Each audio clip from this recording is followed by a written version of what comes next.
Tuhan yang bermanfaat untuk mengajar kami, menyatakan kesalahan kami, mendidik kami di dalam segala kebenaran-kebenaran firman Tuhan. Berfirmanlah ya Roh Kudus, demikian bahwa di balik kemuliaan salib Tuhan Yesus, dari namamu yang ditinggikan dimuliakan, kami siap dengar firman Tuhan. Yang semua percaya katakan amin. Silakan dulu Bapak Ibu Saudara yang dikasihi Tuhan. Shalom, apa kabarnya semuanya? Luar biasa ya, puji Tuhan. Saya minta tolong Pak Hasim, sesekali boleh dimainkan saja keyboardnya biar nggak terlalu sepi ya. Jadi pada sore hari ini saya bersama dengan tim kami mengucap syukur, berterima kasih karena boleh berada di tempat ini merayakan perayaan ibadah Natal bersama dengan seluruh jemaat Tuhan dari Komsel Bintaro, pengembala dari Bapak Akin dan Ibu Foni ya. Senang bisa berjumpa dengan Bapak Ibu dan saudara-saudari sekalian. Saya teringat tadi ketika melihat Saudari Mei, karena terakhir ketemu masih kecil gitu ya, karena udah besar, dan saya tanya ke papinya udah umur 16 tahun. Jadi Tuhan juga mengingatkan saya sekitar 10 tahun yang lalu kurang lebih ya, ada satu perjumpaan ilahi yang terjadi ya, karena saya sedikit kesaksian ya. Pada saat itu saya berdoa di dalam mobil dan saya berseru kepada Tuhan. Saya katakan, Tuhan, aku rindu, aku gak mau jadi orang Kristen biasa Tuhan, pakai aku Tuhan, karena aku tahu Engkau Tuhan yang tidak pernah memandang muka, Kau tidak pernah memilih hamba yang Kau pakai. Aku mau Tuhan, tapi aku tuh gak bisa apa-apa Tuhan. Aku tuh gak pintar ngomong, aku juga belum banyak belajar tentang firman Tuhan, tapi aku rindu melayani. Tiba-tiba saya menangis, saudara, kayak anak kecil menangis sejadi-jadinya, karena untuk di mobil saya sedang sendirian. Disitulah terjadi lawatan visitasi Roh Kudus yang begitu indah. Saya menangis dan unstoppable, karena itu tangisan seperti mengerang gitu ya, mengerang untuk rindu melayani Tuhan dan membawa banyak jiwa pada Tuhan. Jadi tiba-tiba ada 1 dari 9 karunia Roh Kudus itu aktif di dalam diri saya, dan saya mengaktifkan karunia berbahasa roh. Saya seperti nggak mengerti saya sedang berkata-kata apa kepada surga dan kepada Bapa ya. Tapi setelah itu tiba-tiba Roh Kudus seperti memberi hikmat dan dorongan. Kamu coba hubungi tempat kamu bergereja. Kalau kamu bilang rindu melayani, hubungi sekolah minggu. Saya kaget, Tuhan, kok sekolah minggu? Tapi saya karena sudah minta Tuhan rindu melayani, ya saya taat. Dan singkat cerita saya japri orang yang menjadi tanggung jawab di sekolah minggu di gereja tersebut ya. Saya japri dan orang itu ketawa. Lu yakin gitu? Dia manggil saya Cahya. Lu yakin Cahya lu mau mengisi pelayanan di sekolah minggu gitu? Mereka sebutnya kega gitu ya. Lu yakin tuh anak sekolah minggu tuh susah diatur loh, anak kecil-kecil, dia akan lari kemana-mana. Lu bakalan stres kalau anak sekolah minggu. Lu yakin? Gak pikirin. Udah lalu kalau rindu pelayanan cari yang lain, jangan sekolah minggu. Saya bilang enggak, pokoknya ini hasil doa saya dapat pengertiannya sekolah minggu. Kalau kamu sudah menjawab WA saya, bahkan menghubungi saya, tolong kasih kesempatan. Dia bilang oke, nanti gua bicara sama bini gua. Jadi beliau ini istrinya yang ibaratnya kan koordinator 3 gitu ya. Jadi suaminya membantu saya untuk, singkat cerita, terjadi izin. Mungkin dia juga heran ya, ini ada orang rada error gitu ya, mau melayani sekolah minggu tanpa persiapan, tapi dia rindu ngebet maksa gitu ya, agak maksa. Saya pokoknya mau deh. Nah itu terus jadi percepatan. Oke ya, lu minggu bisa nggak? Dan saya langsung bilang bisa gitu. Nah di saat itulah perinduan saya terjadi. Saya menyiapkan sungguh-sungguh, namanya juga belum belajar ya, jadi saya mau khotbah apa ya, saya masih ingat banget itu. Saya khotbahkan tentang Wahyu pasal 20, tentang penghukuman terakhir. Dulu bayangin saudara, anak kecil khotbahnya tentang penghukuman terakhir. Nggak tahu tuh Mei ingat nggak itu. Nah salah satunya ada Mei. Jadi semua anak-anak kecil itu kumpul di situ. Dan apa yang ditakut-takuti atau dikhawatirkan oleh pengurus sekolah minggu bahwa anak-anak itu akan lari ke sana kemari dan saya nggak bisa menguasai, nggak bisa mengontrol mereka untuk duduk diam. Ternyata tidak terjadi. Tidak ada satu orang pun, tidak ada satu anak pun yang berdiri atau jalan-jalan. Semua duduk manis. Saya sampai heran. Wah, kok nggak terjadi? Dahsyat ini Tuhan Yesus itu ya, saudara senang. Jadi saya firman saya sampaikan dari awal sampai akhir sampai selesai. Nah tiba selesai, waktu itu saya ditemani 2 orang, satu orang namanya Edison, satu orang namanya Michael ya. Edison mungkin ada yang kenal ya. mereka tuh yang ngiringin gitar gitu ya, masih pelayanan jadul lah, namanya sudah 10 tahun yang lalu kan, jadi ala kadarnya. So saya firman disampaikan, saya bilang, yo adik-adik bangkit berdiri, mereka bangkit berdiri. Nah disitulah yang namanya visitasi Roh Kudus, perjumpaan pribadi dengan Roh Kudus terjadi. Itu juga pengalaman supranatural pertama kali, bukan pertama kali ya, sudah 3 kali saya alami. Ketika anak berdiri itu saya mendengarkan suara, saudara. Jelas sekali audible di telinga saya juga tengok kanan kiri, siapa yang ngomong nih? Nggak mungkin karena semuanya jaraknya jauh gitu ya. Tiba-tiba ketika adik-adik itu berdiri, ada suara di telinga saya yang mengatakan lebih jelas, ngomong seperti ini, hembusi mereka. Sampai saya khawatir ya, dulu kok hembusi? Kalau dihembusin nanti apa yang terjadi ya? Karena saya itu kan belum belajar saat itu ya. Tapi karena dorongannya kuat ya, udah saya bilang adik-adik sana angkat tangan. Terus kita nyanyi, haleluya kuasa Roh Kudus. Nah saya kan mau belajar taat, jadi udah saya datangin. Aduh kok dihembusi ya, saya juga sungkan ya. Makanya saya terbiasa pelayanan selalu sama ada permen mint gitu ya, supaya napas segar gitu ya. Jadi ya udah saya tiup, karena hembus kan tiup.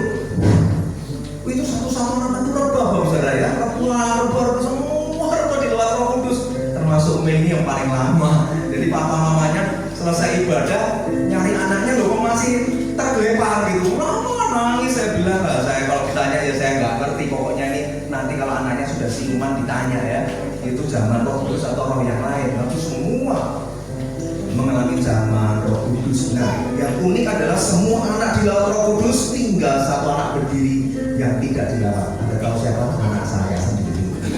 Iya. Jadi anak saya itu kurang lebih ya sana ini mungkin nggak tahu tuh mami atau gimana ya. Oh ya, itu anak saya sedikit ya, di waktu kecil itu namanya Renan, semua bergerak gua nangis gitu ya. Terus saya juga bingung, saya kenapa? Anak saya tuh kan diem, orang bingung kan ya, karena lihat saya bilang gini, udah Renan sekarang di depan kamu ini bukan api. Sekarang kamu pejamkan mata ya. Jadi anak saya nurut jembat matanya gitu. Saya bilang, oke sekarang kalian siap ya, terima Roh Kudus. Saya putusin lagi. Mana suara tuh? Terus dia setelah sadar dia teriak, aku terima Roh Kudus. Karena dia merasa sukacita. Anak kecil kan nggak bisa bohong. Dia keluar dari sekolah minggu, keluar lari teriak-teriak itu semua ruangan itu. Aku terima Roh Kudus. Aku ketemu Tuhan Yesus. Itu kemana-mana dia cerita teriak-teriak seperti itu. Dan disitulah awal terjadinya pergolakan dan gonjang-ganjing terjadi di gereja tersebut. Itu saya cerita ya. Nah, tapi bagaimana dengan Mei yang tahu adalah papa mamanya ya? Apa yang terjadi setelah itu? Dia mengalami perjumpaan pribadi dengan Roh Kudus begitu intim, begitu dalam dan begitu lama. Itu yang tahu hanya Roh Kudus sedang mempersiapkan bagi hatinya. Itu 10 tahun yang lalu. Dan tadi kalau Bapak Saudara melihat video diputar oleh Pak Akin, itu sebenarnya saya juga sungkan video itu diputar di sini. Kenapa? Karena itu bukan pekerjaan manusia. Itu pekerjaan Roh Kudus sekitar 6-7 tahun yang lalu ketika terjadi KKR di Batam. Anak-anak muda menyerahkan diri bagi Tuhan. Itu juga pekerjaan Roh Kudus. Tapi bagaimana Roh Kudus sekarang ini mendorong pelayanan tim dari TBC ini bergerak dari pelayanan supranatural urapan Roh Kudus, sekarang kami bergerak di bawah Tuhan pada pelayanan pengajaran firman. Nah ini penting sekali karena Tuhan mendorong saya untuk sudah tiba waktunya kamu harus mengajar tubuh-tubuh Kristus yang lain. Karena umat Tuhan akan binasa kalau kekurangan pengetahuan akan firman Allah. Jadi kalau Anda lihat di Lukas 10 ya, kalau multimedia ini bisa catching perkataan saya cepat ya, bisa dimunculkan ya di Lukas 10 ayat 42, kisah Maria dan Marta. Kalau Anda tahu ya, itu kan Marta komplain dengan Tuhan, tolonglah Mbok Maria itu ditegur Tuhan, bukannya bantuin aku ini mempersiapkan segala sesuatunya, aku repot loh Tuhan, nyiapin Tuhan masak, mungkin mencuci pakaian Tuhan dan murid-muridnya. Maria malah enak-enakan duduk dekat kaki Tuhan, nyantai-nyantai dengerin Tuhan berbicara. Apa ini gitu ya, kurang lebih kisahnya kan. Tapi apa yang dikatakan di Lukas 22? Hanya ada satu yang terbaik. Justru Marta itu tidak memperdulikannya. Maria memilih apa? Di ayat yang 41, 40, ayat 39. Maria itu memilih yang terbaik, duduk dekat kaki Tuhan, duduk diam dekat kaki Tuhan, mendengar perkataannya. Nah, kata perkataannya itu dalam Alkitab bahasa Yunani itu logos. Logos itu firman Tuhan. Jadi Maria itu bukan bermalas-malasan duduk dekat Tuhan dan tidak melakukan apa-apa, tapi dia mendengarkan Yesus berfirman, berkata-kata dan mengajar. Nah, inilah yang menjadi fondasi kalau anak-anak Tuhan, orang percaya pengen pertumbuhan rohaninya meningkat, itu bukan hanya mengandalkan momentum supranatural berjumpa dengan Roh Kudus. Maka Anda seringkali kalau nggak mau belajar firman akan kecewa. Apalagi suami istri, wah papa waktu itu kalau ada retret KKR altarku selalu maju ke depan, nangis rebah-rebah. Habis itu paling tahan seminggu, papa mengulang kebiasaan yang lama, karakter yang lama. Wah, suaminya juga nggak terima, mama juga begitu. Kalau retret aja altar maju nangis bertobat. Seperti itu, minta pendeta tumpang tangan, kalau nggak mempan tumpang kaki, gitu kan? Tapi mama juga nggak berubah karakternya. Nah, ingat ya, perjumpaan pribadi dengan Roh Kudus itu momentum bahwa Tuhan sedang menjamah hati, menyatakan kasih dan kuasanya. Tapi siapa yang mengubah kehidupan manusia? Firman Tuhan. Jadi kalau jemaat Tuhan malas belajar firman, malas merenungkan firman Tuhan, dia tidak akan mengalami pertumbuhan iman. Kalau nggak bertumbuh, bagaimana berbuah? Jadi fondasinya tidak akan kokoh. Oleh sebab itu, sekarang pelayanan TBC lebih fokus seperti dorongan Roh Kudus adalah sampaikan firman pengajaran yang murni dan yang sejati. Nah, tadi sudah dijelaskan kepada oleh Pak Johan bahwa kami dari tim The Wonderful Counselor Ministry ya, ini ada penyekat Alkitab. Nah, jadi kami bawa sedikit oleh-oleh, nanti dibagikan secara gratis. Ini penyekat Alkitab, sifatnya sebagai reminder, pengingat bahwa Anda kalau punya Alkitab fisik di rumah jangan disimpan, dilancing sampai berdebu. Cari kembali, dilapin, dicintai firman. Seperti Maria itu duduk dekat dengan firman, dengar Tuhan ngomong. Kalau Anda tidak pernah mau membaca firman, nggak mau merenungkan, selama-lamanya imanmu tidak akan bertumbuh, Anda tidak akan berbuah bagi Tuhan. Nah, 1 dari 7 visi TBC nanti akan dibagikan dan Anda akan menerimanya. Salah satu visinya adalah mengobarkan api kebangunan rohani yang besar. Kenapa hal itu penting dikobarkan kebangunan rohani? Kalau gereja Tuhan kehilangan kebangunan rohani, pasti cinta mula-mula bagi Tuhan juga akan turun. Kehidupan Tuhannya turun. Komitmen hidup kudusnya turun. Itu udah pasti ya. Jadi TBC ini menyadari sebagai mitra gereja, mitra tubuh Kristus, penting untuk mengobarkan api kebangunan rohani. Nah, saya mau tanya, semua jujur di hadapan Tuhan karena ini perayaan Natal ya. Kita nggak boleh bohong, nggak boleh jaim. Toh juga para pemimpin gembala melihatnya ke saya ya. Jadi dengan hormat saya mau tanya, semua jemaat di tempat ini, semua umat Tuhan yang datang ke tempat ini, siapa yang setiap hari masih melakukan satu yang intim dengan Tuhan minimal 1 jam sehari, angkat tangan. Puji Tuhan, belum semua tapi jujur ya, nggak usah malu ya. Yang nggak angkat tangan terus tetap disayang Tuhan kok ya. Tapi yang angkat tangan pada nggak ngelakuin, nah itu Tuhan malah jadi nggak senang ya. Apa adanya. Nah, bagus ya. Lakukan 1 jam sehari ya sebagai pengingat.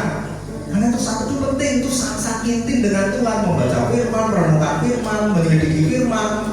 Ya Pak, tapi aku seringkali habis baca ngantuk. Nah, makanya berdoa dulu, minta Roh Kudus beri kekuatan dan pilih jamnya yang tepat.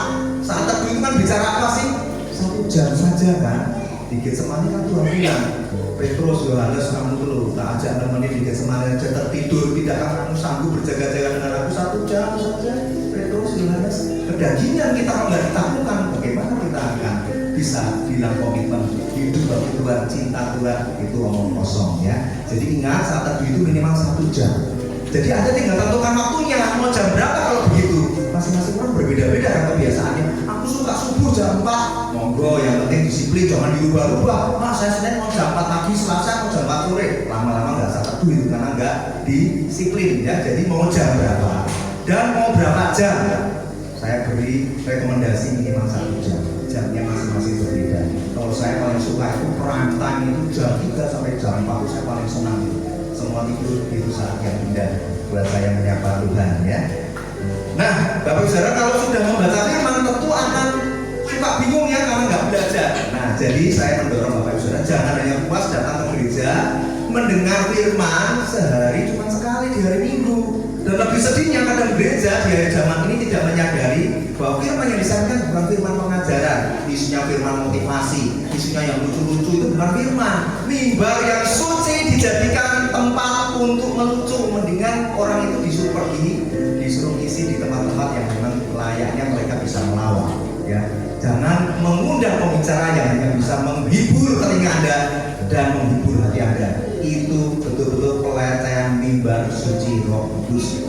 Nah, jadi Anda bisa salah satunya mendengarkan khotbah-khotbah pengajaran yang sudah banyak diupload di channel YouTube TWC Ministry. Saya bukan promosi bagi saudara ya, tetapi ini salah satu opsi bagi Anda. Kalau bingung aku mau dengerin khotbah pengajaran zaman now ini yang sudah pakai sosial media, aku takut malah mendengarkan khotbah yang sesat seperti Kristen progresif dan lain sebagainya. Ya, saya beri contoh. Buka channel YouTube TWC Ministry, Anda nanti bisa pilih itu banyak khotbah-khotbah pengajaran. Sebagai apa? Ya sebagai gizi dan protein setiap hari. Anda tidak bisa Senin sampai Sabtu nggak pernah menerima firman pengajaran. Bagaimana Anda bisa bertumbuh? Ya. Nah, beberapa contoh firman pengajaran saya beri cuplikan bocoran saja yang sudah ada di channel YouTube TWC Ministry adalah yang pertama, seri pengajaran tentang dosakah aku bila tidak memberitakan Injil. Sekarang saya tanya, ada nggak di tempat ini yang bisa menjawab? Kalau ditanya, sejak Anda jadi orang Kristen, kalau nggak beritakan Injil dosa nggak? Nggak bisa jawab. Kalau dosa ditanya apa alasannya? Kalau nggak dosa apa alasannya? Anda perlu belajar supaya Anda tidak tertolak di hadapan Tuhan suatu hari nanti. Kalau amanat aku diberikan bagi semua orang percaya sampai harus anak Allah itu mati di kayu salib berdarah-darah supaya amanat aku itu diberikan, Anda bisa lanjutkan sendiri. Kira-kira itu pilihan atau perintah aku. Kemudian saya lompat saja ya, nanti Anda bisa buka sendiri di channel YouTube kami. Saya lompat saja dengan pengajaran yang terakhir kemarin di gereja Presbyterian Indonesia. Itu juga unik, mengundang kami untuk mengisi di sana. Anda bisa tahu ya. Jadi kami itu nggak pandang aliran, siapapun yang mengundang kami layani. Cuma kami beritahu bahwa pelayanan kami tidak bisa diatur-atur. Kalau memang gerakan Roh Kudus saya sampaikan. Jadi gereja sebulan silakan Pak, kami tidak ambil, ya sudah. Kalau tahu ya terjadi lah gitu ya. Kemarin ada judul khotbah, judulnya Apokoreo Anomia. Ini bahasa Yunani yang artinya begini, Matius 7 ayat 20 sampai 23. Enyahlah daripadaku kamu pembuat kejahatan. Kalau bahasa Inggrisnya, depart from me you evil doers, I never knew you. Nah, itu dikupas dengan pengajaran yang berbobot sehingga Anda bisa mengikuti siapa sih orang-orang yang ditolak sama Tuhan Yesus di akhir zaman ini, siapa. Anda jangan berkata begini loh, Pak, itu kan yang ditolak orang yang nabi palsu Pak, pengajar palsu. Nanti dulu, hati-hati, jangan kecepatan. Anda perlu dengerin supaya Anda waspada dan bukan Anda nanti yang tertolak di akhir zaman. Kemudian ada seri pengajaran dengan judul Anistemi Erkomai Idoida Splanit Zumahe. Ini juga dalam bahasa Yunani. Kenapa sih Pak kok Yunani melulu? Alkitab Perjanjian Baru itu ditulis dalam bahasa Yunani. Ya, Perjanjian Lama dalam bahasa Ibrani. Jadi kalau kita mau belajar itu perlu menyelidiki dalam versi bahasa Yunani ya, supaya kekayaan hikmat, tafsiran, terjemahan itu makin lengkap dan makin kaya. Nah, tadi yang saya baru sebutkan itu artinya begini, sekarang bangkitlah, kembalilah kepada Bapa, hai anak bungsu, hai anak sulung, sebab Bapa menunggumu. Itu kemarin juga saya bedah supaya anak-anak Tuhan itu menyadari ternyata aku berdosa, aku ini anak bungsu. Nah, jangan juga kesenangan ternyata aku juga anak sulung. Itu bodohnya dipanggil Tuhan untuk segera bertobat. Anda perlu mengerti bahwa ada hal yang seperti ini. Kenapa? Karena gereja Tuhan di akhir zaman itu sekarang ciri-cirinya ada dua nih. Ya, saya beritahu supaya Anda bisa pandai memilih mau bergereja di mana, mau beribadah di mana. Jangan karena hanya mengagumi hamba Tuhannya. Anda harus selidiki tentang firman-Nya, visi misinya itu benar nggak? Nah, ciri-ciri gereja di akhir zaman yang perlu diwaspadai yang pertama adalah gerejanya itu sibuk hanya ngurusi performan ibadahnya. Jadi setiap kali yang sibuk latihan ini, latihan itu, nanti supaya nggak kelihatan aneh gitu kan, performan terus itu. Tapi begitu sesi khotbah pengajaran firman, waktunya dibatasi, kalau bisa cuma 20 menit, 30 menit, mungkin tinggal 15 menit. Anda tahu ya, ada satu gereja yang cuma 1 jam saja, baru saya bayangin bahwa biasa itu firmannya tinggal 10 menit, 15 menit, dan yang khotbah yang lucu-lucu. Terus jemaat dikasih makan apa? Kalau firman tidak bisa memberi kalian makan yang sehat, Anda tidak akan mengalami pertumbuhan Tuhan dan tidak akan berbuah banyak. Sementara Tuhan mengenal kita itu dari buahnya. Sebab kita dikenal Tuhan dari buah yang kita hasilkan. Pohon yang baik, buahnya baik. Nah, jangan ngaku-ngaku orang Kristen tapi nggak pernah bertumbuh dan berbuah. Nanti akan ditebang dan dibuang ke api. Khotbah keras nggak enak didengar ya, tapi ini penting untuk kita belajar. Jadi ciri pertama tadi, gereja akhir zaman itu fokusnya pada performa ibadah. Sesi pengajaran khotbahnya dibatasi, udah dibatasi jemaatnya gelisah karena nggak dilatih untuk makan firman bergizi, minumnya susu terus, nggak pernah dikasih makanan keras. Jadi kalau dengar firman pengajaran gelisah, melihat jam padahal nggak pakai jam, tapi supaya bicaranya kok gelisah namanya begini-gini ya, sambil liatin jam dinding terus gitu ya. Habis itu keluar masuk ke toilet, habis itu ngantuk, tertidur, terus sedih banget ya. Jadi padahal Tuhan sedang mengajar di tengah-tengah umatnya. Adakah sikap hati seperti Maria? Atau semuanya memilih sikap hati Marta? Nah, coba Anda renungkan, kalau ada gereja suka memaksa Tuhan, malah Tuhan tonton ibadah kami tadi bagus gak Tuhan, pujian penyembahanku keren gak Tuhan, lagi dramanya Tuhan. Sementara ketika Tuhan meminjam mulut para hambanya untuk menyampaikan firman pengajaran isi hatinya, jemaatnya tidak ada yang fokus mendengarkan. Apakah itu pekerjaan setan, saudara? Dan kondisi ini akan terus-menerus dilakukan oleh setan di akhir zaman. Supaya apa? Supaya gereja dan orang percaya tidak akan pernah punya kondisi tanah hati yang baik, sehingga firman kebenaran dibagikan tidak akan pernah bertumbuh dan berbuah dalam kehidupan Anda dan semua orang percaya. Supaya apa lagi tujuannya setan melakukan itu? Supaya tidak punya kerinduan kita untuk mengerti bahwa ada tugas dan panggilan yang agung dari Tuhan Yesus. Jadi orang Kristen puluhan tahun ditanya, buat apa kamu hidup di dunia ini? Untuk apa kamu jadi orang Kristen? Kamu sudah tahu belum panggilan Tuhan atas hidupmu? Gak bisa jawab. Terus bagaimana? Apa yang mau kerja Tuhan? Apa yang mau gereja kerjakan kalau seperti ini keadaannya? Selain itu akan banyak iman orang Kristen yang gugur di dalam perjalanan imannya itu. Tuhan Yesus tidak akan finishing bell, tidak akan sampai garis akhir. Ya, saya kalau dikasih waktu 3 jam saya beberkan semua kalau saudara. Ada 4 potret kekristenan itu sering saya khotbahkan di mana-mana. Di Indonesia ini kemarin dipotret cuma 5 juta orang yang sungguh-sungguh seorang murid Yesus. Lainnya itu cuma masuk kategori orang Kristen suam-suam buku, orang Kristen KTP, orang Kristen agama. Aduh, sedih sekali. Itu ciri yang pertama ya. Ciri yang kedua apa? Gereja atau orang Kristen akhir zaman. Ciri yang kedua adalah gereja tidak lagi mau mengkhotbahkan firman yang keras yang menembak dosa, yang mengingatkan pertobatan, yang mengingatkan akan adanya murka Allah dan penghukuman bagi orang-orang berdosa dan orang-orang munafik. Gereja tidak lagi mau mengajar, menyatakan kesalahan, memperbaiki kelakuan dan mendidik jemaat dalam kebenaran. 2 Timotius 3:16 Timotius bisa munculkan. Gereja sudah meninggalkan ini.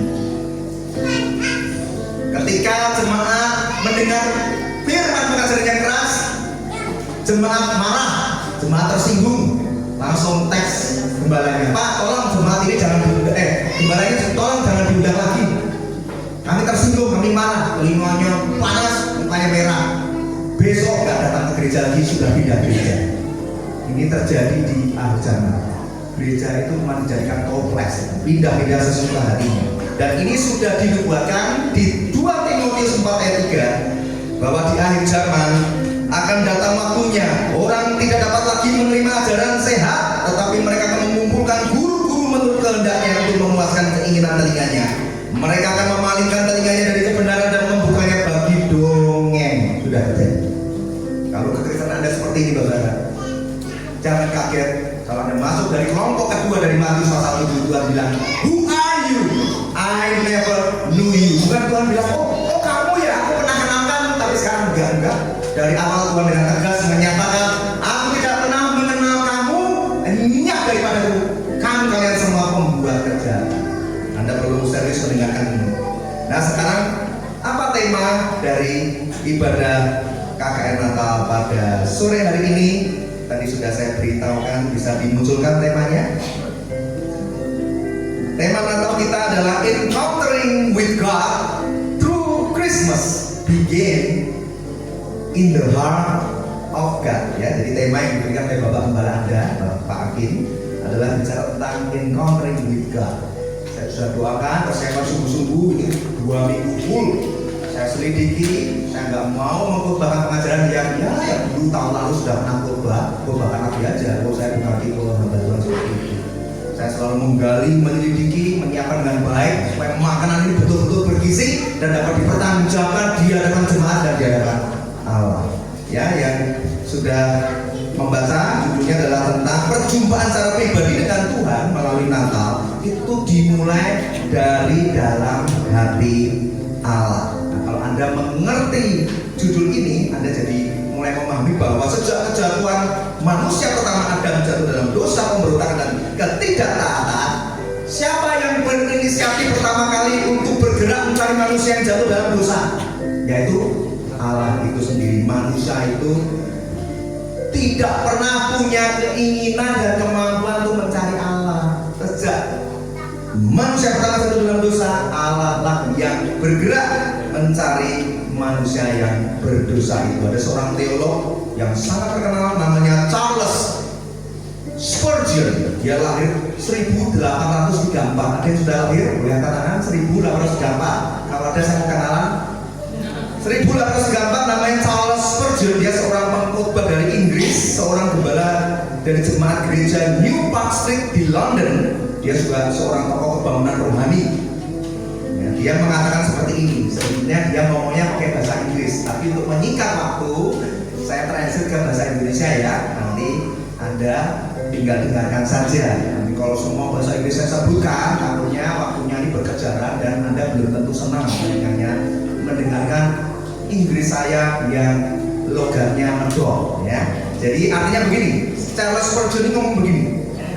Perhatikan mengenai kedatangan Tuhan Yesus yang pertama ke dunia telah membuktikan bahwa Allah yang berinisiatif untuk bergerak mencari manusia yang berdosa, bukan manusia yang bergerak ke Allah, melainkan Allah yang bergerak ke arah manusia.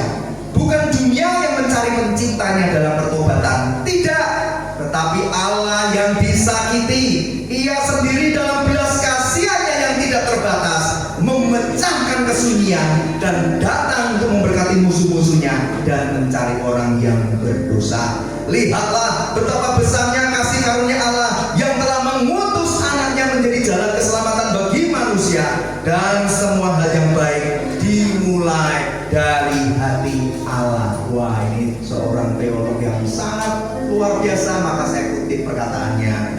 Jadi kalau judul KKN kita Encountering with God Through Christmas Begin in the Heart of God, itu betul sangat indah sekali Bapak Saudara ya. Maka tadi lagunya juga sudah dinyanyikan ya, membuat kita semakin melekat dengan Tuhan Yesus. Peristiwa kedatangan Tuhan Yesus 2000 tahun yang lalu ya, itu disebut apa? The first Noel, itu ya. Natal yang pertama itu 2000 tahun yang lalu Yesus lahir ke dunia. Di palungan di kandang domba. Itu peristiwa kelahiran Sang Juru Selamat, Sang Mesias, Sang Pembebas, Sang Penebus dosa. Itu bukti bahwa Allah Bapa bergerak mencari manusia yang berdosa. Dan supaya apa? Manusia stop, gak perlu cari Allah dengan cara dan usahanya sendiri, akan kecewa, tidak akan pernah dapat berjumpa. Kejadian 3 ayat 7 sampai 11. Dengan perikop manusia jatuh dalam dosa. Singkatnya saya ceritakan ya. Ketika Adam jatuh dalam dosa karena memakan buah yang dilarang Tuhan untuk boleh dimakan, akhirnya mereka mendengar bunyi langkah Tuhan. Kejadian 3:8. Ketika mereka, Adam dan Hawa maksudnya, mendengar bunyi langkah Tuhan Allah yang berjalan-jalan dalam taman itu pada hari sejuk, bersembunyilah manusia dan istrinya itu terhadap Tuhan Allah di antara pohon-pohon dalam taman. Ayat 9. Tetapi Tuhan Allah memanggil manusia itu dan berfirman kepadanya, di manakah engkau? Ia menjawab, ketika aku mendengar bahwa engkau ada di dalam taman ini, aku menjadi takut karena aku telanjang, sebab itu aku bersembunyi. Kejatuhan Adam dan Hawa dalam dosa itu karena mereka tidak sungguh-sungguh percaya akan setiap perkataan firman Tuhan. Tuhan sudah berfirman, kamu boleh makan semua buah dari pohon ini kecuali buah pengetahuan yang baik dan yang jahat. Perintahnya tidak dipercaya semuanya. Mereka tidak percaya sungguh-sungguh ketika Allah berbicara tentang keselamatan, kebenaran, dosa, penghukuman, kematian, itu tidak semuanya dipercaya. Iblis membisikkan dusta bahwa dosa dan pemberontakan kepada Allah yang tidak disesali dan yang disengaja tidak akan mengakibatkan perpisahan dengan Allah dan tidak akan mendatangkan hukuman. Jadi hati-hati ya. Dusta iblis itu selalu ngomongnya begini ke orang-orang Kristen itu. Udah nggak apa-apa kamu lakukan dosa ini, kamu tetap disayang Tuhan. Tuhan sekali-kali tidak akan meninggalkanmu. Nah itu yang dilakukan oleh iblis ketika dia membisikkan dusta kepada Hawa dan menyeret kejatuhan Adam. Inilah dusta iblis terbesar yang terus bekerja untuk memisahkan manusia dari Allah. Jadi Anda bisa bayangkan kan, Anda ini rentan untuk setiap hari mendengar perkataan iblis yang membuat Anda semakin hari semakin jauh dari Tuhan, semakin hari semakin meninggalkan firman Tuhan. Anda merasa sudah nggak punya kebutuhan dan kerinduan untuk makan firman setiap hari. Padahal manusia rohanimu itu hanya bisa bertumbuh, berbuah karena firman Allah yang Anda punya, yang Anda renungkan, yang Anda selidiki, di mana mau belajar setiap hari, itulah yang menentukan. Kalau enggak, kekristenan untuk banter di hadapan Tuhan. Iblis terus menggoda manusia agar percaya bahwa manusia bisa menjadi sama seperti Allah, dapat menentukan sendiri apa yang baik dan yang jahat, sehingga manusia tidak tergantung lagi dengan Allah. Kejatuhan Adam dan Hawa dalam dosa telah membawa manusia jatuh dalam kematian rohani yang memisahkan manusia dengan Allah dan mengalami tidak hanya kematian rohani, yang kedua mengalami kematian moral.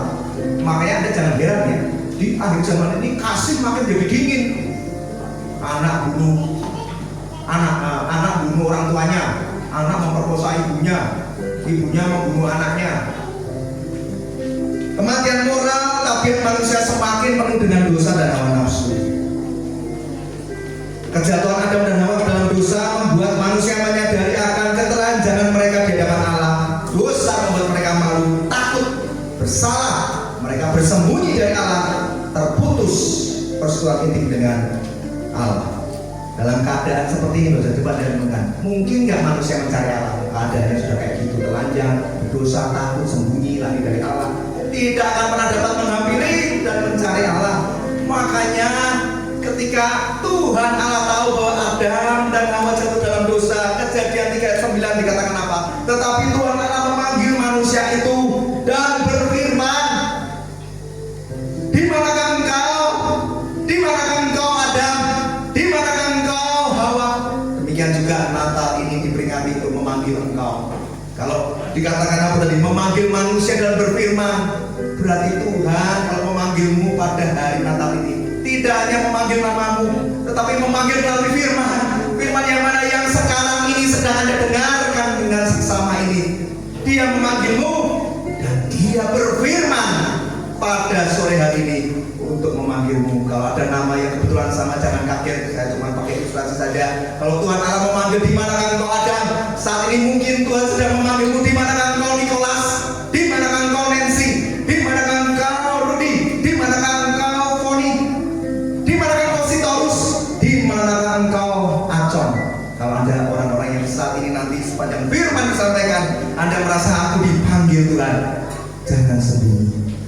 Kalau Anda sembunyi, Anda semakin cengkram iblis dengan hebat dan Anda tidak akan pernah kembali kepada Allah. Tangan Allah yang kuat yang mencengkrammu, yang dia mencari dan memanggilmu dan berfirman supaya Anda dapat ditemukan dan dipulihkan keadaanmu. Dalam keberdosaan manusia, Allah telah bergerak mencari manusia untuk dipulihkan dan diselamatkan. Natal 2000 tahun yang lalu ada peristiwa kelahiran Sang Juru Selamat, Sang Mesias, pembebas penebus dosa. Yesus Kristus Tuhan ini menjadi tanda dari Allah bahwa Allah yang bergerak mencari manusia, bukan manusia mencari Allah dengan cara dan usahanya sendiri. Sekarang ini terlalu banyak agama, seolah-olah agama dikendarai bisa untuk mencari Allah, semuanya sia-sia. Agama telah terbukti tidak dapat mengisi kekosongan hati manusia.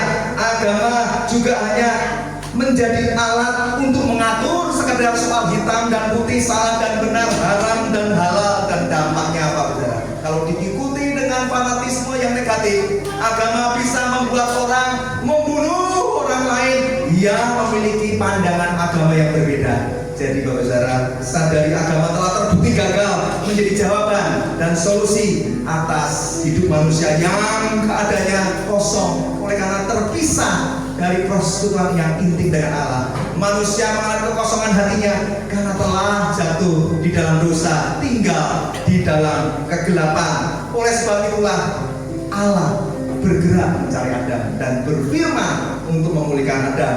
Saya suka mengandaikan Tuhan kalau waktu itu ketika engkau mencari di manakah engkau Adam, seandainya Adam waktu memilih untuk memberanikan diri dari persembunyiannya, dari ketelanjangannya, dan dia berkata, Allah, ini aku berdosa. Kira-kira apa yang terjadi, Bapak Saudara? Apakah kita akan terus hidup dalam dunia yang sudah jatuh dalam dosa ini? Tapi itu andai-andai manusia saja. Apapun yang terjadi, Allah tetap mencari manusia yang sudah jatuh dalam dosa. Hanya melalui Natal, di mana Allah berinkarnasi menjadi manusia untuk lahir datang ke dunia, melalui kelahiran Sang Mesias, Juru Selamat, Pembebas dan Penebus dosa, supaya kita yang berdosa, kita yang tersesat, kita yang tinggal dalam kegelapan dapat memperoleh keselamatan, pemulihan. Jadi Natal telah memberikan sebuah perjumpaan secara pribadi dengan Tuhan Yesus yang dimulai dari hati Allah yang mencari manusia. Saya ulang, Natal telah menjadi sebuah peristiwa perjumpaan kita secara pribadi dengan Tuhan Yesus yang dimulai dari dalam hati Allah terlebih dahulu. Tidak mungkin dari hati kita, harus dari hati Allah bergerak mencari manusia dan akan menjadi lengkap ketika Natal telah mencapai di hati. Jadi saya senang dengan kesaksian Pak Hasan. Dia bilang di hari Natal ini sangat berkesan di hati saya. Saya bersyukur Tuhan, berarti beliau telah mengerti arti dan makna Natal yang sejati. Sudahkah Natal mencapai di hatimu, Bapak Saudara?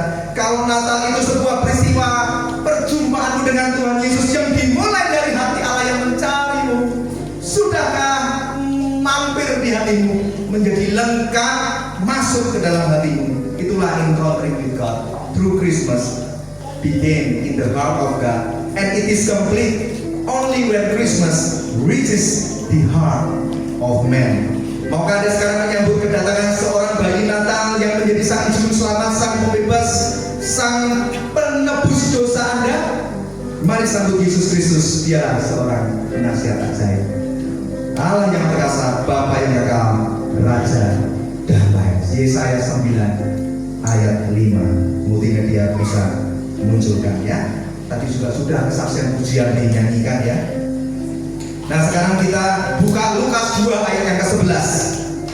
Ini satu dasar firman pengajaran yang kita mau kupas, menjadi makanan bergizi di ibadah KKR Natal kita. Lukas 2 ayat 11. Hari ini telah lahir bagimu Juru Selamat, yaitu Kristus Tuhan di kota Daud. Anda bisa cek dalam versi bahasa Inggris King James, terjemahan King James ataupun New International Version, semua sama terjemahnya dengan Alkitab Lembaga Alkitab Indonesia yang ada di Alkitab Anda ya.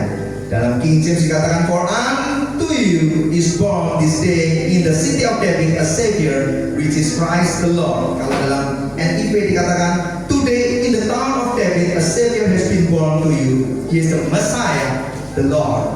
Jadi sama. Tapi kalau Anda mau cek dalam Alkitab versi bahasa Yunani-nya, kita bedah 4 kata penting dari Lukas 2 ayat 11. Ada kata apa? Telah lahir. Yang kedua, Juru Selamat. Ketiga, Kristus. Keempat, Tuhan. Ya. Yang pertama, telah lahir. Apa? Alkitab bahasa Yunani-nya itu aslinya apa? Jadi telah lahir itu dalam Alkitab bahasa Yunani-nya berasal dari kata tikto. Tiktok, jangan tambahin K ya, K dari TikTok. Itu yang Anda suka nonton ya, di scroll up ya dari firman Tuhan dilupakan. Ya ini TikTok, artinya apa? Telah lahir, melahirkan. Ia melahirkan, itu terjemahannya. Jadi dalam hal ini terjemahan di Alkitab Anda sudah tepat. Yang kedua, sotare. Sotare itu artinya apa? Juru Selamat, Juru Selamatku, penyelamat, pembebas, penebus. Nah diterjemahkan di Alkitab ada apa tadi? Juru Selamat. Jadi sudah tepat ya. Kalau mau lebih lengkap, tidak hanya Juru Selamat tapi penyelamat, penebus, pembebas. Itu sotare. Tapi kalau lembaga kita menafsirkan terlalu lengkap, ya udah kita segini aja jarang dibaca, apalagi lengkap, makin malas baca ya. Itu tugas hamba Tuhan. Kenapa dia harus belajar? Kalau ada hamba Tuhan yang tidak pernah mau belajar, yang tidak mau sekolah Alkitab untuk belajar, itu patut dipertanyakan. Bagaimana dia bisa mengajar umatnya kalau dia tidak mau belajar? Yang sotaria, yang ketiga, Kristos, yang artinya Kristus, Mesias, Yesus, anak Allah yang diurapinya. Jadi terjemahnya juga sudah tepat ya. Yesus, anak Allah yang diurapinya, itu Kristos. Yang keempat, Kurios, itu diterjemahkannya apa? Tuhan. Ya, betul. Jadi sudah tepat. Jadi kalau diterjemahkan mau lebih lengkap di Lukas 2 ayat 11, lembaga versi Alkitab LAI, tadi Anda sudah baca. Kalau diterjemahkan versi lengkapnya begini: hari ini telah lahir bagimu juru selamat, penyelamat, pembebas, penebusmu, yaitu Kristus, Yesus, Mesias, anak Allah yang diurapinya, yaitu Tuhan. Nah, di sini udah jelas. Kalau Anda sering ditanya orang, kok kamu dulu menyembah Tuhan, menuhankan Yesus, mana bukti Alkitab yang mengatakan Yesus Tuhan? Nah, sudah belajar sekarang. Itu Lukas 2 ayat 11 jelas banget. Yesus Tuhan, udah jelas. Kok kamu menyembah Yesus penyelamat? Mana kita menyatakan Yesus penyelamat? Itu jelas ya. Telah lahir juru selamat, yaitu Kristus, Tuhan. Sudah jelas sekali ya. Itu sekali-sekali orang itu sudah tidak bisa membantah Anda. Tinggal hatinya ini mau nggak merendahkan diri di hadapan Roh Kudus dan berkata, jangan aku, mulai hari ini aku mau mengikut Engkau. Nah, itu sudah bukan urusan Anda. Tapi kalau Anda dalam menginjil, Anda kalau nggak belajar, Anda akan kehilangan kesempatan untuk memenangkan jiwa. Nah, sekarang kita bahas yang pertama, TikTok, yaitu telah lahir. Waduh, kita pakai jalan waktu ya. TikTok itu bicara tentang begini: betapa sering kita merayakan Natal sekedar bukan perayaan, ya, sekedar jadikan momen. Wow, setahun sekali lah ngerayain Natal. Kita cuma mengingat Yesus sebagai tokoh sejarah yang fakta sejarahnya tidak terbantahkan. Bukti-bukti sejarahnya itu konkret bahwa Yesus memang pernah lahir dan mati, disalib di Golgota. Itu fakta sejarahnya konkret, tidak bisa didebat. Sekedar merayakan seperti itu.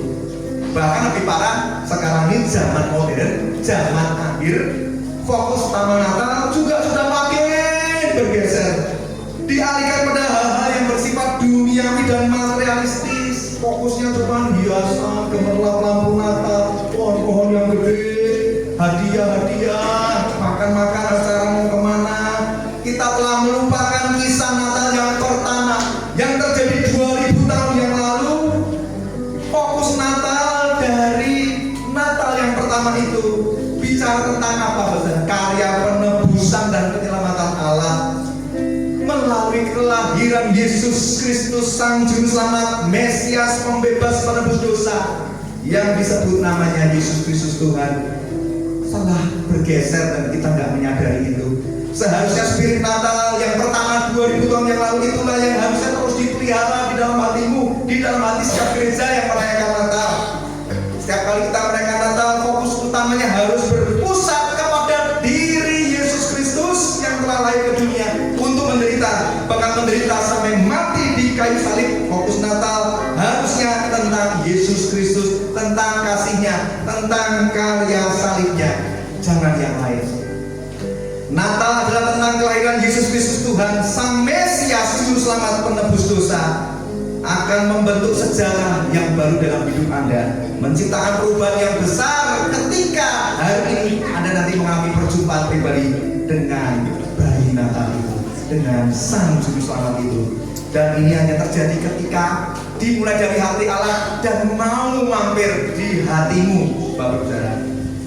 Jadi setiap kali Anda memperingati Natal, ingat baik-baik ya bahwa Natal adalah peristiwa perjumpaan dengan pribadi Tuhan Yesus, dimulai dari hati Allah yang mencari manusia berdosa menjadi lengkap dan utuh ketika Natal itu mencapai hatimu. Kata telah lahir menunjukkan bahwa Yesus yang adalah Allah telah jadi manusia. Dia menjadi sama seperti kita dalam manusia yang fana ini. Bedanya Yesus tidak berdosa, kita banyak dosa.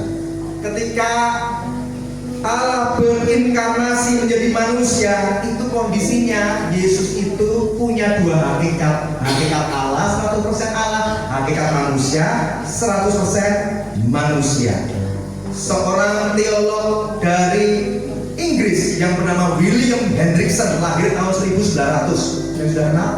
Wah, nggak ada yang kenal ya, saya juga heran ini. Dia ngomong seperti ini. Fakta bahwa Yesus sekarang diutus harus berarti bahwa sekarang dia mengambil hakikat manusia. Yohanes 1 ayat 14. Kalau Yesus diutus Allah, itu faktanya Yesus hakikatnya manusia. Yang dipersiapkan secara ajaib dan menakjubkan dalam kandungan Maria oleh Roh Kudus. Lukas 1 ayat 35. Ini saya mengutip pernyataan teolog William Hendrickson ya.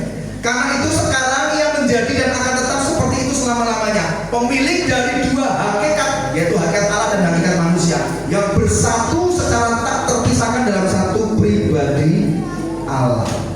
Jadi untuk menyelamatkan manusia yang berdosa, Yesus Kristus haruslah Allah dan manusia dalam satu pribadi, nggak bisa dikurangi. Kenapa harus hakikat Allah? Karena untuk memberikan pengorbanannya dengan nilai yang tak terbatas, karena hukuman dosa ialah maut, kekalahan di akhir neraka. Hanya Allah yang bisa menanggungnya. Jadi harus dalam hakikat Allah. Lalu kenapa juga harus mengambil dalam bentuk hakikat manusia? Karena manusia sudah jatuh dalam dosa, sehingga harus ada yang membayar hukuman dosa itu, dan harus manusia. Maka diambillah hakikat manusia juga.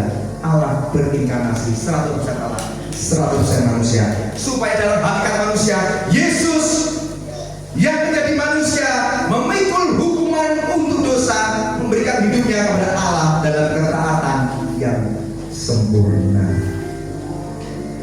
Kelahiran Yesus Kristus itu beda ya sama kelahiran anak-anak kecil yang lainnya di tahun 2000 itu. Jangan dibilang sama anak kecil yang lucu ya. Bedanya apa? Ini William Hendrickson ngomong seperti ini. Kita mengatakan bahwa Yesus dilahirkan di Bethlehem, itu benar. Tetapi dalam hal tertentu kelahirannya tidak sama seperti anak yang lain.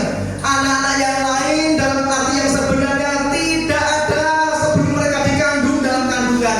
Itu fakta ya.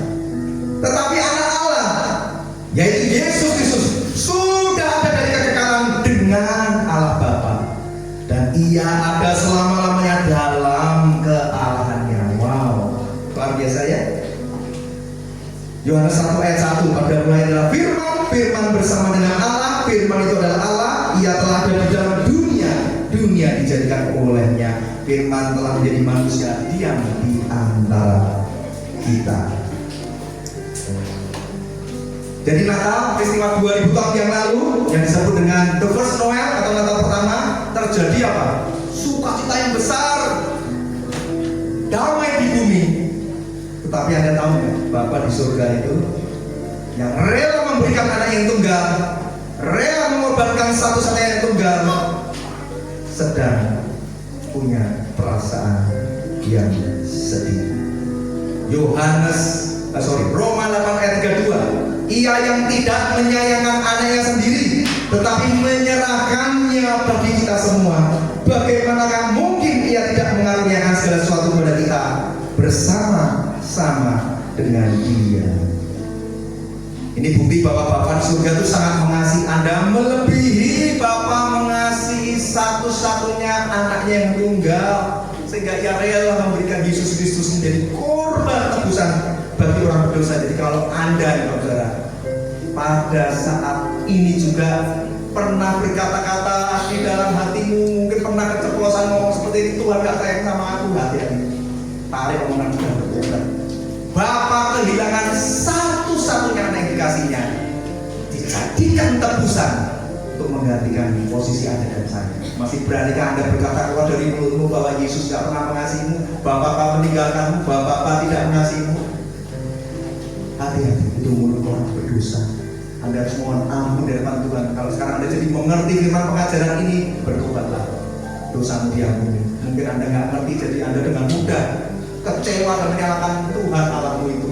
Dengan mudah kecewa menyalahkan Yesus. Aku nggak mau Yesusan, cukup hari ini kuputuskan nggak jadi Kristen-Kristenan lagi. Bertobatlah. Peristiwa Natal yang pertama telah memberi arti yang begitu mendalam mendalam. Mengapa Allah yang mempunyai kemuliaan dan kehormatan sedemikian besar di surga rela turun ke dunia mengambil rupa seorang hamba, ikut merasakan melewati kehidupan yang begitu banyak sengsara? Ya jawabannya itu karena kasih Bapa yang begitu besar kepada kita. Di kayu salib ia sangat dihina. Yesus dihina dengan berbagai cacian dan makian. Turun dari salib. Jikalau Allah adalah Bapamu, Dia akan menyelamatkan engkau. Hai tabib, engkau bisa menyembuhkan orang lain, tapi tidak bisa menyembuhkan dirimu sendiri. Turun. Jika kau turun, aku percaya kepadamu. Ini omongan orang yang menghina Yesus ketika dipaku di kayu salib. Para tentara Romawi, bahkan penjahat sebelah Yesus juga, salah satu juga mengutuki, walaupun satunya akhirnya bertobat, tapi Yesus ini dihina, dikutuk, dicaci maki. Pertanyaannya adalah, ketika Yesus dihina, dicaci, apakah Yesus turun? Anda bisa bayangkan nggak? Kalau saya jadi Yesus, saya diberi kekuatan seperti superhero, saya akan turun. Saya akan lempar mereka semua ke api neraka. Untung saya bukan juru selamat. Apa yang dilakukan Yesus? Dia tidak membuka mulutnya sedikit pun, tidak menghakimi.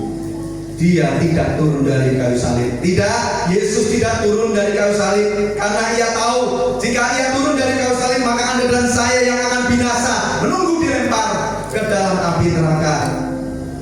Ia rela menerima semua penghukuman dan murka Allah yang harusnya ditanggung oleh orang berdosa. Ia yang tidak berdosa rela dijadikan dosa. 2 Korintus 5 ayat 21. Dia yang tidak mengenal dosa telah dibuatnya menjadi dosa karena kita, supaya dalam Dia kita dibenarkan oleh Allah. Yesaya 53 ayat 2 sampai ke 7, multimedia bisa munculkan. Saya bacakan, Anda renungkan baik-baik. Ini firman begitu sangat dalam menubuatkan lahirnya Yesus Kristus, bayi Natal yang lahir begitu hina 2000 tahun yang lalu di kandang domba di palungan itu terbaik, bayi Natal yang sangat-sangat menderita.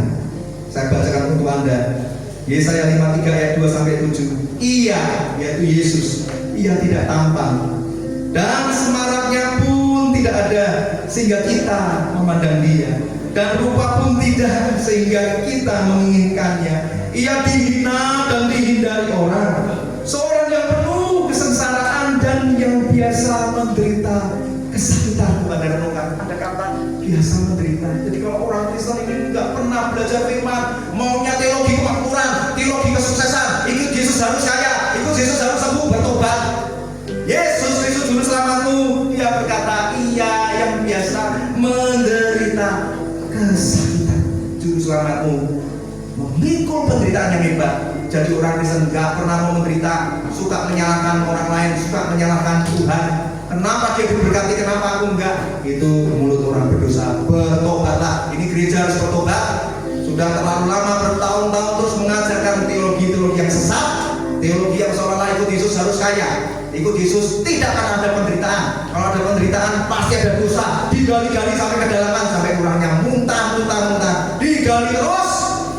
Dan tidak ada terobosan dari dunia. Yang keliru bukan orangnya, yang keliru teologinya. Harus bertobat. Ia sangat dihina sehingga orang menutup mukanya terhadap Dia, dan bagi kita pun Dia tidak masuk hitungan. Tapi sesungguhnya penyakit kita lah yang ditanggungnya dan kesengsaraan kita yang dipikulnya. Padahal kita mengira Dia kena tulah, dipukul dan ditindas Allah, tetapi Dia tertikam oleh karena pemberontakan kita. Dia diremukkan oleh karena kejahatan kita. Ganjaran yang mendatangkan keselamatan bagi kita ditimpakan kepadanya, dan oleh bilu-bilunya kita menjadi sembuh. Kita sekalian sesat seperti domba, masing-masing kita mengambil jalannya sendiri, tetapi Tuhan telah menimpakan kepadanya kejahatan kita sekalian.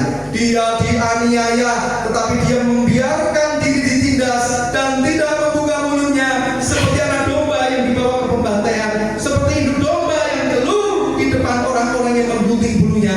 Ia tidak membuka mulutnya. Inilah teladan juru selamatmu. Ikuti teladan Yesus dengan kesungguhan hatimu.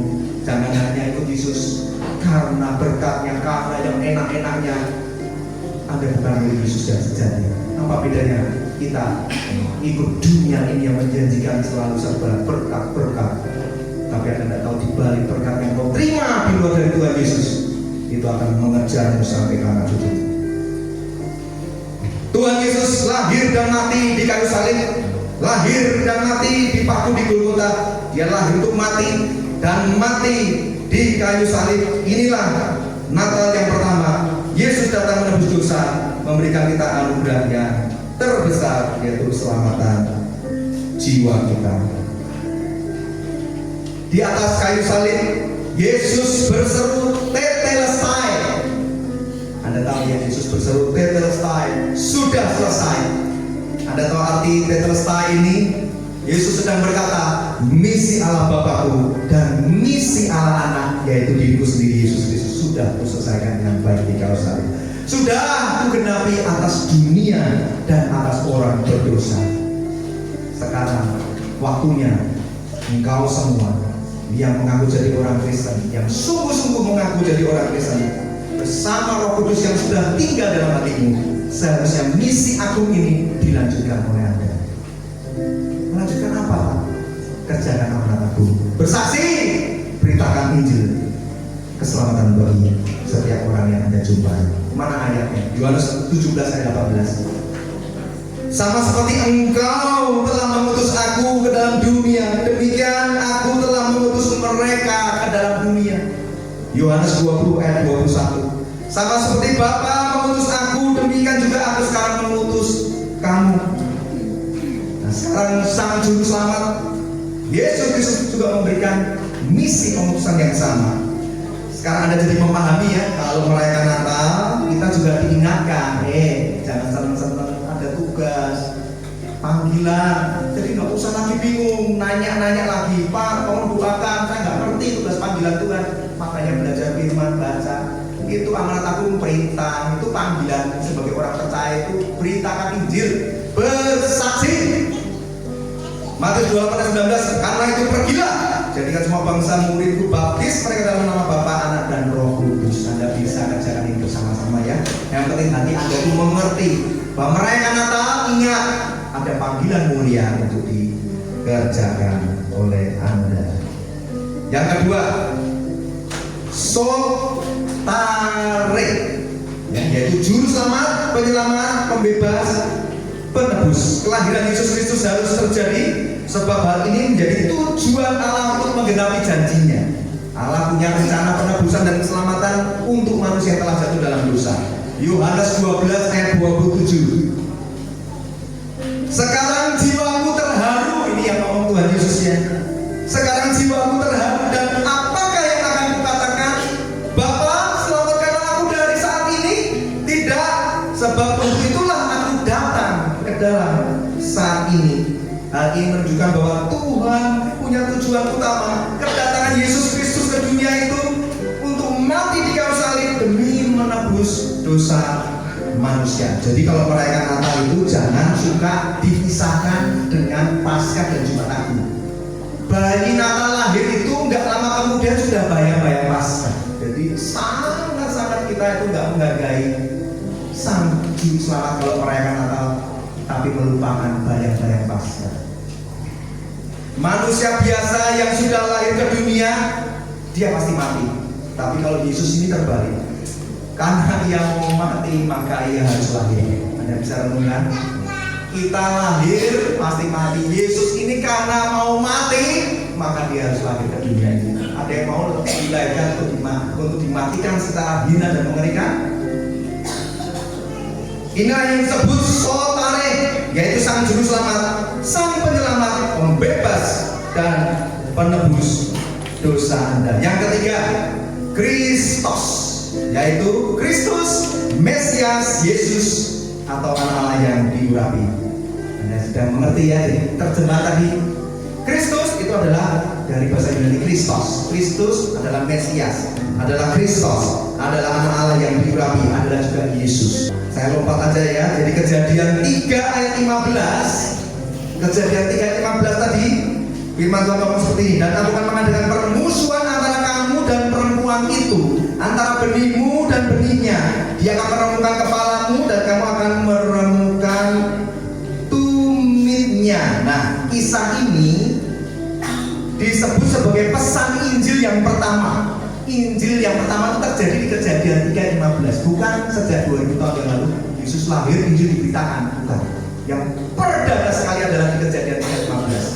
Sejak manusia pertama jatuh dalam dosa, Allah sudah berinisiatif mencari Adam. Adam, di manakah engkau? Gak lama kemudian Allah sudah punya rencana penebusan dan keselamatan. Menjadi janji nubuatan, penggenapan janji Allah dari setiap nabi-nabi sudah dipersiapkan untuk menggenapi jalannya Kristus itu lahir 2000 tahun yang lalu.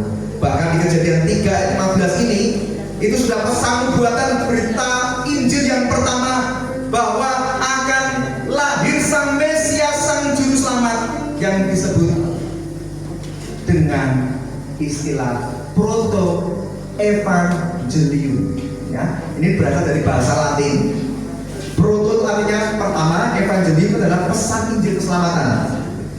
Jadi kalau Anda sering dengar kata proto evangelium, itu langsung korelasinya apa? Oh, pesan Injil yang pertama, Kejadian 3:15, manusia jatuh dalam dosa, Injil pertama langsung diberikan oleh Allah bahwa akan ada sang juru selamat lahir diutus ke dunia menjadi jalan perdamaian bagi manusia yang sudah berdosa terpisah dari Allah.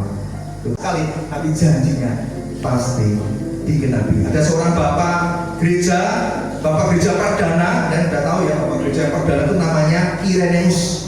Ya, Irenaeus itu lahir di tahun 130 masih ya. Waduh, sekarang udah 2020, dia lahir di tahun 130. Dia itu pakar apologetika, bapak gereja perdana. Dia juga yang mengembangkan teologi kekristenan. Dia itu muridnya Polikarpus. Gak ada yang kenal Polikarpus ya. Polikarpus itu muridnya Rasul Yohanes. Rasul Yohanes pasti tahu dong, satu dari 12 murid Yesus. Jadi murid Yesus ada Rasul Yohanes. Rasul Yohanes punya murid namanya Polikarpus. Polikarpus punya murid namanya Irenaeus. Itu bapak gereja tahun 130. Dia yang menciptakan istilah proto evangelium ini. Jadi kita bersyukur kepada Allah, peristiwa Natal yang pertama yang hari ini kita rayakan Natal dengan iman yang percaya pada Tuhan Yesus yang memberikan anugerah keselamatan dan hidup yang kekal. Yang terakhir, Kurios.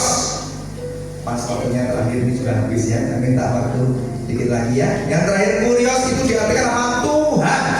Jadi kata Tuhan harus diartikan yang setinggi-tingginya, karena memang Yesus adalah Tuhan. Gak usah didebat lagi, ayat firman sudah jelas. Bayi yang kelihatan lemah dan tidak berdaya lahir di hari pertama Natal 2000 tahun yang lalu, itu jelas menamakan dirinya Tuhan. Telah lahir bagimu hari ini Yesus juru selamat, Kristus Tuhan. Roma 9 ayat 5, mereka adalah keturunan bapak-bapak leluhur yang menurunkan Mesias dalam keadaannya sebagai manusia. Udah dimunculkan ya, yang ada di atas segala sesuatu. Ia, Yesus adalah Allah dan harus dipuji sampai selama-lamanya. Ini ayat pendukung lagi. Kalau ada orang suka nggak puas nih, mana buktinya Yesus Tuhan? Bukakan Roma 9 ayat 5. 1 Yohanes 5 ayat 20. Akan tetapi kita tahu bahwa anak Allah telah datang dan telah mengaruniakan pengertian kepada kita, supaya kita mengenal yang benar dan kita ada di dalam yang benar, di dalam anaknya Yesus Kristus. Dia adalah Allah yang benar dan hidup yang kekal. Masih ada yang ragu di tempat ini, Pak, saya nggak yakin Yesus Tuhan. Banyak sekali firman sudah menyatakannya. Dia adalah Allah yang benar dan hidup yang kekal. Saya tutup khotbah pengajaran Natal KKR pada sore hari dengan pernyataan ini. Dengarkan baik-baik. Pada akhirnya, siapapun juga yang tidak mau mempercayai Yesus Kristus sebagai Tuhan dan Juru Selamat pribadinya, dan tidak hidup sesuai dengan iman percayanya, dan tidak mau menyembah Yesus Kristus dan mengakuinya sebagai Tuhan, maka nanti pada hari penghakiman terakhir mereka akan melakukan hal itu dengan terpaksa dan tanpa ada gunanya. Sebab semuanya sudah terlambat. Mereka semua akan dibawa pada hari penghakiman terakhir. Mereka semua yang tidak percaya akan dihukum, dilempar ke dalam lautan api. Jadi lebih baik kalau kita diberi kesempatan masih hidup, masih dengar firman pengajaran yang keras pada sore hari, lebih baik kita buka hati, buka telinga sungguh-sungguh, rendahkan diri di hadapan Tuhan untuk mau sungguh-sungguh bertobat dan mengaku kembali bahwa Yesus adalah Tuhan dan Juru Selamat pribadimu. Saya undang semua kita bangkit berdiri.